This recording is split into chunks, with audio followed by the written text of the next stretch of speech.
Salut à tous, j'espère que vous allez bien. On se retrouve pour une nouvelle vidéo sur ma chaîne Mademoiselle Juridique. Aujourd'hui, je vous embarque dans un voyage pas comme les autres, un voyage vers Etouti. Vous rêvez d'être président.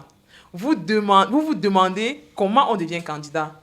Vous voulez savoir comment se gèrent les contentieux électoraux. Je sais que ça ressemble à une publicité de RTL9, mais restez avec moi parce que je vais vous expliquer ça terre à terre pour que vous puissiez comprendre facilement.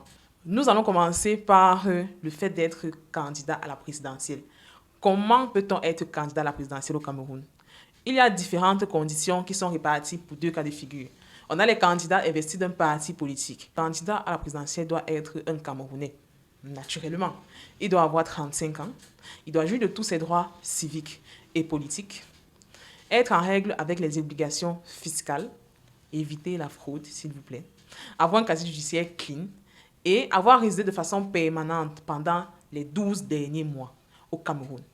Il doit aussi être inscrit sur une liste électorale et être proposé par un parti politique régulièrement constitué. Mais le code électoral prévoit que seuls les partis qui ont participé aux élections municipales et disposant d'au moins un conseiller à l'Assemblée nationale ou au Sénat, ou alors d'un conseiller municipal régional qui a été élu, peuvent présenter un candidat à l'élection présidentielle.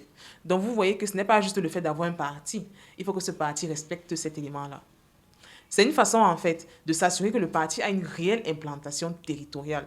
Ce n'est pas sur la base du néant. Et autrement dit, si ton parti n'a jamais choqué dans une élection, il faut oublier la route du palais présidentiel. Oublie. Lorsque vous réunissez toutes ces conditions, il faut maintenant aller déposer votre candidature à l'IDECAM. La candidature doit disposer du bulletin numéro 3 du casier judiciaire, de l'extrait de naissance. Et vous devez choisir aussi la couleur, le signe et le titre pour l'impression des bulletins de vote. Après ça, même pas après, au même moment, il faut la lettre de présentation et d'investiture du parti et votre certificat de nationalité. Mais, j'oublie le plus important, le nerf de la guerre. Tout ce qui nous fait nous retourner. La caution de 30 millions de francs. Oui, je ne parle pas de 300 000, pas de 3 millions. 30 millions. La présidence ne rigole pas. Ce n'est pas un enfant qui part là-bas. Par contre, une bonne nouvelle, le cautionnement peut être restitué par le trésor public. À un candidat, par exemple, qui retire sa candidature avant l'impression des bulletins de vote, il est alors restitué sur présentation du certificat de versement du cautionnement et de l'attestation de retrait dûment établie par le directeur général des élections. Le cautionnement peut aussi être rendu à un candidat élu ou alors un candidat ayant obtenu au moins 10% des suffrages valablement exprimés. Dans son cas à lui, c'est restitué sur présentation du certificat d'obtention des suffrages valablement exprimés qui est délivré par le Conseil constitutionnel. Et ce suffrage qui vaut titre de paiement. Dans le cas contraire, mes chers amis, le Trésor public reste avec votre argent. Maintenant, on va passer au candidat indépendant parce que oui, au Cameroun, il est tout à fait possible de se lever et d'aller être candidat à la présidentielle. La chose la plus difficile dans ce cas de figure, mes chers amis, c'est qu'il faut réunir 300 signatures certifiées de personnalités originaires des 10 régions. Donc, pour ceux qui ne connaissent pas la maths comme moi, ça fait 30 signatures par région. Ces personnes doivent posséder la qualité de membre du Parlement ou d'une chambre consulaire. Ils peuvent être conseillers régionaux, conseillers municipaux ou même pas ou chefs traditionnels de premier degré. Mais, vu qu'on n'aime pas le faux, sachez qu'une personne ne peut signer qu'une seule fois.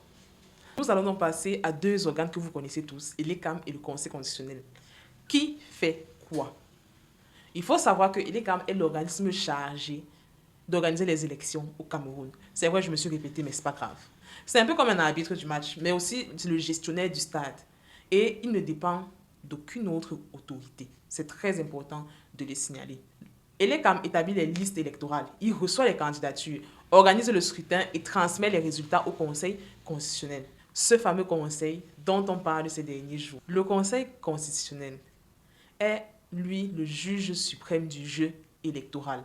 C'est lui qui valide ou invalide une candidature, qui proclame les résultats définitifs ou qui tranche les contentieux. Vous voyez ces derniers temps les différents contentieux qu'il y a, contentieux préélectoraux. En effet, le contentieux préélectoral, c'est celui avant les urnes. Si vous avez été recalé comme candidat, si vous estimez que Elekam a fait une boulette dans la liste électorale. Un seul rendez-vous, le Conseil constitutionnel. Et vous devez le faire dans un délai de 48 heures après la décision constatée. Donc, lorsque Elekam publie la liste, vous avez 48 heures pour les recours. Le Conseil, quant à lui, statue dans les 10 jours. Il peut annuler une décision d'Elekam, il peut rétablir une candidature, corriger une irrégularité. Il faudrait savoir qu'après la publication des listes définitives, il peut arriver que le candidat présenté par un parti passe de vie à trépas. Alors ce parti a la possibilité de présenter un autre candidat, et ce jusqu'à 20 jours avant les élections. Ça, c'est un avantage pertinent pour les personnes qui ont un parti politique. Par contre, le candidat indépendant ne peut pas se prévaloir de cet avantage. Et dans le même ordre d'idée, si un candidat présenté par un parti est déclaré inéligible par le Conseil constitutionnel, le parti en question a 3 jours après la publication de la liste pour remplacer ce candidat. Après le contentieux préélectoral, la liste est sortie. On passe tous au vote. Oui, allez voter, c'est important d'avoir sa carte d'électeur. Le président est déclaré, il est élu.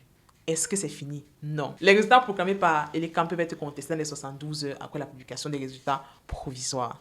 Et pour contester cette proclamation, un seul rendez-vous, dites avec moi, le Conseil constitutionnel. Il va alors vérifier les procès-verbaux, entendre les témoins, analyser les recours pour fraude ou irrégularité, ou alors annuler éventuellement certains bureaux de vote. Mais c'est éventuellement. Il peut connaître de tout autre recours. La liste n'est pas exhaustive. La vidéo a été assez longue, mais retenez que pour être candidat à la présidentielle, ce n'est pas un rêve romantique. C'est un parcours légal, rigoureux, exigeant et très réglementé. Que vous soyez investi par un parti ou que vous tentiez l'aventure en solo, il faut remplir les critères, respecter les délais et surtout comprendre que la démocratie fonctionne avec des règles et ces règles, vous les connaissez maintenant grâce à cette mini-vidéo. Bien sûr, je vais toujours vous encourager à aller lire pour apprendre davantage. J'espère que cette vidéo vous aura plu. Abonnez-vous, likez, partagez, commentez, posez les questions. J'ai hâte d'échanger avec vous en commentaire. Et nous, on se retrouve très prochainement pour une nouvelle vidéo.